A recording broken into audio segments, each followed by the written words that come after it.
एक गोदाम एक घनाभ के आकार में है जिसकी लंबाई, चौड़ाई और ऊंचाई क्रमशः 56 मीटर, 42 मीटर और 10 मीटर है। 2.8 मीटर गुणा 2.5 मीटर गुणा 70 सेंटीमीटर माप वाले घनाभ आकार के कितने बक्से गोदाम में रखे जा सकते हैं?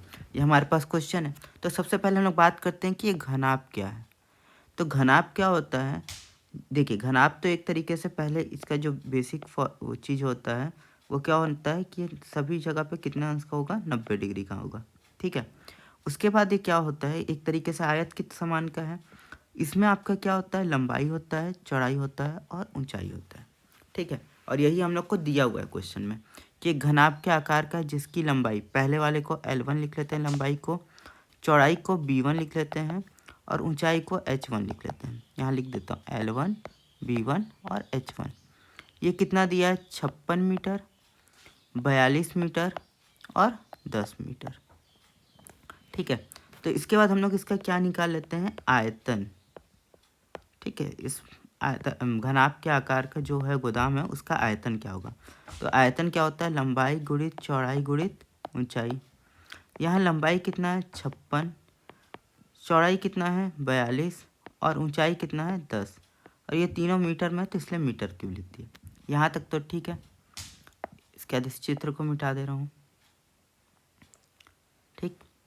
अब उसके सेकेंड क्या बोल रहा है कि एक और घनाभ है जिसको हम लोग क्या लिख सकते हैं, उसकी लंबाई कितनी है, 2.8 मीटर, चौड़ाई कितनी है, 2.5 मीटर और ऊंचाई कितनी है, ये है हमारा 70 सेंटीमीटर। तो हम लोग इस 70 सेंटीमीटर को मीटर में बदलेंगे।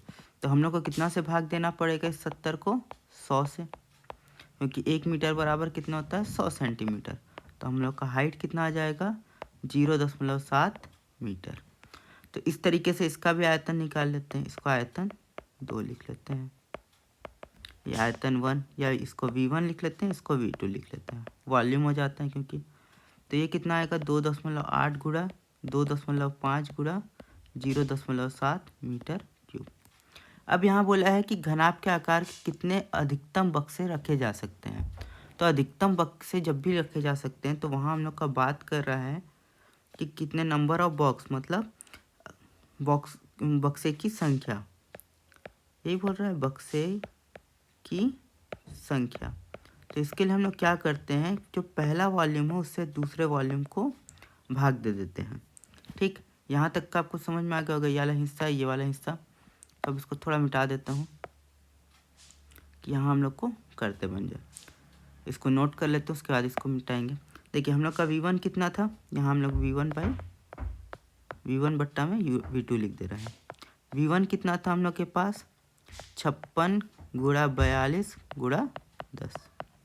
और V2 कितना है यहाँ, 2.8 गुणा 2.5 गुणा 0.7।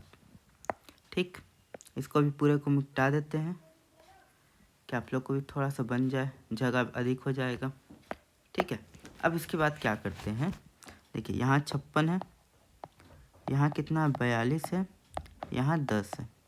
अब देखिए इस 2.8 को हम लोग क्या लिख सकते हैं, 28/10, क्योंकि आसान हो जाएगा इसलिए करा रहा हूँ। ये 2.5 को 25/10 और 0.7 को 7/10। तो हम लोग नीचे में मतलब क्या लिख लेंगे, देखिए 28 गुणा 25 गुणा 7। और ये जो नीचे वाला जो 10 10 10 है ये ऊपर चले जाएगा, तो यहाँ क्या हो जाएगा, गुणा 1000 लिख लेता हूँ, सॉरी, या 10 10 10 ही लिखता हूँ, गुणा 10 गुणा 10 गुणा 10, क्या आपको भी समझ में आए। ठीक। तो 28 से कम क्या होता है, 28, 28 गुना क्या होता है, 56, 7 एक कम 7, 7 छक 42। ठीक है।